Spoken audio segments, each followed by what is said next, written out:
వచ్చో రొప్పొచ్చో అనారోగ్య పరిస్థితులను బలవంతంగా మారలేదండి.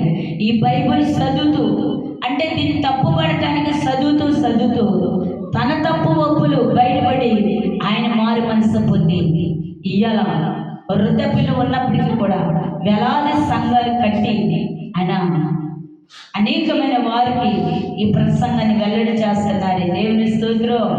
హల్లెలూయా. నువ్వు పుట్టు క్రైస్తవురాలు అయ్యండి, పుట్టు క్రైస్తవుడు అయ్యండి, ఈ బైబిల్ తీసి చదవలేకపోతున్నావు. ఈ బైబిల్ తీసి చదవలేకపోతున్నావు.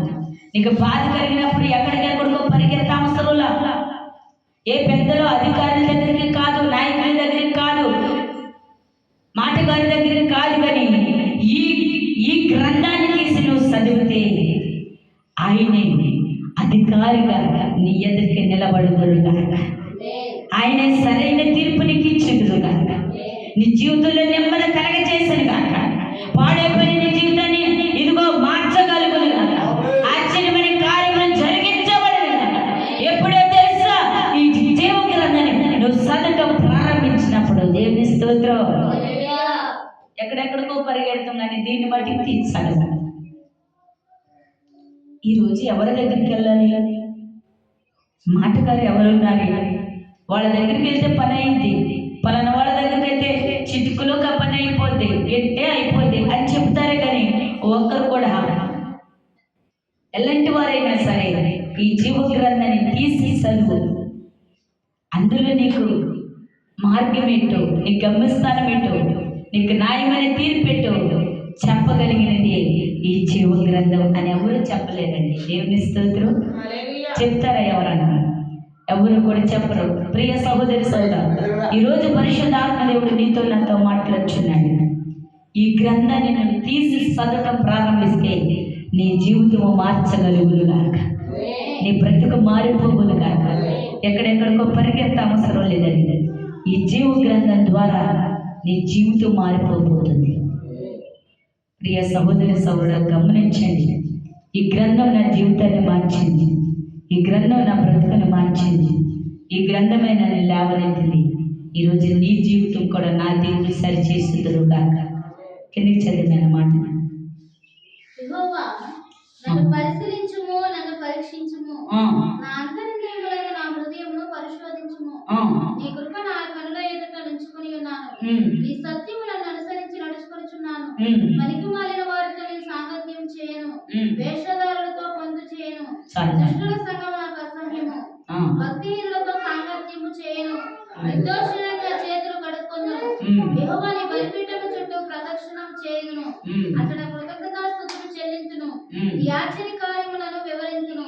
యెహోవా నీ నివాస మందిరమును, నీ తేజోమహిమ నిలుచు స్థలమును నేను ప్రేమించున్నాను. పాపులతో నా ప్రాణమును చేర్చకము, నరహంతకులతో నా జీవమును చేర్చకము. వారి చేతులు దుష్కార్యములు కలవు, వారి కుడి చేయి లంచములతో నిండి ఉన్నది. నేను యథార్థవంతుడనై నడుచుకొనుచున్నాను. నన్ను విమోచింపుము, నన్ను కరుణింపుము. సమభూమిలో నా పాదము నిలిపి ఉన్నాను, సమాజంలో యెహోవాను స్తుతించెదను. దేవుని స్తోత్రం. ఎంత గొప్ప వాక్యం అండి ప్రభు మనకి ఇచ్చారు. ఇవ్వది కాదు, మన చెయ్యి లంచం పట్టుకోకూడదంట. యెహోవాతో మన సహవాసం కలిగి ఉండాలంట, పాపులతో కాదంట. దేవుని స్తోత్రం. దయచేసి ఇద్దరు ముగ్గురు కూర్చున్న కాడ కూర్చోండి. ఎక్కడ లేని మాటలు వస్తూ ఉంటే అలా కూర్చోకూడదండి. మీకు తెలుసండి, నేను ఉదయకాలంలో పనంతా చేసుకుని మా తడికి వేసుకుంటే సాయంత్రం ఎప్పుడు తీసేదానో తెలిసేది కదా. ఇద్దరు ముగ్గురు కూర్చుని అనేవాళ్ళు, ఏమొక పని పాట ఏమీ లేదనుకుంటా, రెయ్యం బొగులు ఆ తడికి వేసుకుని అందులోనే ఉంటుంది కానీ బయటకు రాత్రులు అనేవాళ్ళు. దేవుని స్తోత్రం.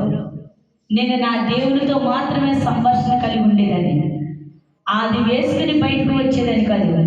ఒకళ్ళ సాయంత్రం సంధ్యలో బయటకు వస్తే అనేవాళ్ళు, ఏంటి బయటకు రావు, నలుగురు కూర్చున్నా కాడ కూర్చోవు, ఎక్కడ కూడా ఈ మధ్యన కూర్చోకోకుండా రెయ్యం బొగులు అందులోనే ఉంటావు అంటూ ఉండేవాడు. కానీ నేను నా దేవునితో మాత్రమే సహవాసం కలిగి ఉండేదాన్ని. దేవుని స్తోత్రం. హల్లెలూయా. నీకు కష్టం కలిగిన, బాధ కలిగిన, ఇబ్బంది వచ్చినా నువ్వు ఆయనతో సహవాసం కలిగి ఉన్నప్పుడు నా దేవుని యందు ఆనందించబడుదురుగాక. సరైన తీర్పు ఆయన దగ్గర నుండి నీకు వచ్చేదురుగాక.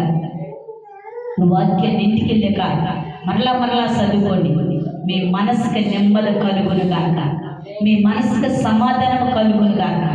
ఇది గొప్ప దేవుడు అండి, సమాధానం ఇచ్చే దేవుడు.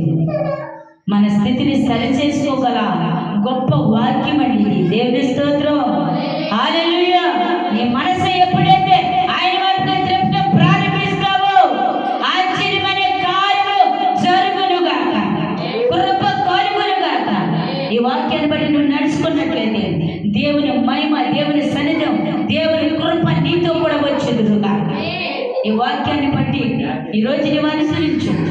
నీ ఇంటికి వెళ్ళాక నీ వాక్యాన్ని ధ్యానించు. నా దేవుడు ఆశ్చర్యమైన కార్యములు నీ జీవితంలో జరగబడును గాక. ఈ కొద్ది మాటల ప్రభు ఆశీర్వదించబడును గాక. ప్రార్థన చేసుకున్నాం. మిక్కిలి పరిశుద్ధుడా, మోహనతుడా, ప్రేమ కలిగిన దేవా, దయగల రక్షకుడా, నీ కొందనాలు స్తోత్రాలయ. ఇప్పటి వరకే ప్రభు పాటల ద్వారా, ఆరాధన ద్వారా, వాక్యముల ద్వారా మాతో మాట్లాడేదాడు. నీ స్తోత్రాలు యేసయ్యా.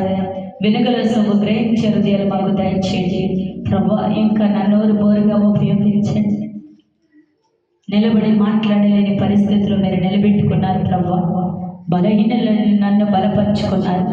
ఇంకాను నైనా అధికమైన దీవులతో నన్ను నింపుకుని వాడుకోమని, నీ గొప్ప కార్యాలు మీరు జరిగించి కృప చూపించమని నజరుడైన యేసు నామమున అడిగి వేడుకున్నాం తండ్రి. ఆమేన్.